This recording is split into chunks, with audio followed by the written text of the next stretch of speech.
பாமகவுடன் தமிழக வாழ்வுரிமை கட்சியை இணைக்கும் பேச்சுக்கே இடமில்லை என அக்கட்சியின் தலைவர் வேல்முருகன் திட்டவட்டமாக தெரிவித்துள்ளார். பாட்டாளி மக்கள் கட்சி நிறுவனர் டாக்டர் ராமதாஸை தமிழக வாழ்வுரிமை கட்சியின் தலைவர் வேல்முருகனின் சகோதரர் திருமால்வளவன் நேற்று சந்தித்து பேசியது சர்ச்சையை ஏற்படுத்தியது. இதையடுத்து வேல்முருகன் பாமகவில் இணைகிறார் என்றும் தமிழக வாழ்வுரிமை கட்சியை பாமகவுடன் இணைக்க முயற்சி மேற்கொள்ளப்படுவதாகவும் பரவலாக விமர்சனங்கள் எழுந்தன.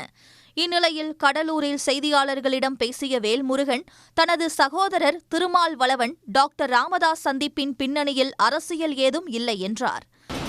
ஒரு மன வருத்தத்தில் இருந்த மருத்துவர் ஐயா அவர்களை என் சகோதரர் திருமால்வளவன் அவர்கள் சந்தித்து, உங்களால் வளர்ந்தவர்கள், உங்களால் வளர்க்கப்பட்ட நாங்கள் இருக்கிறோம் ஐயா, கவலைப்படாதீர்கள் என்கிற ஒரு ஆறுதலை தெரிவித்து வந்திருக்கிறார்.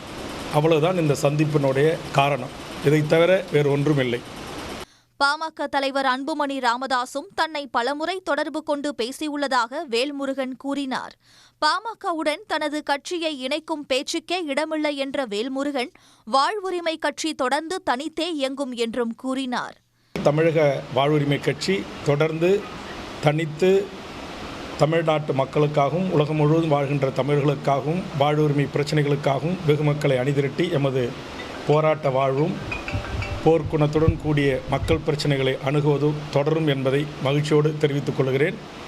வருகின்ற செய்திகள் எல்லாம் கற்பனையான செய்திகள். பாமகவோடு தமிழக வாழ்வுரிமை கட்சி இணைப்பு என்கிற பேச்சுக்கு இடமில்லை.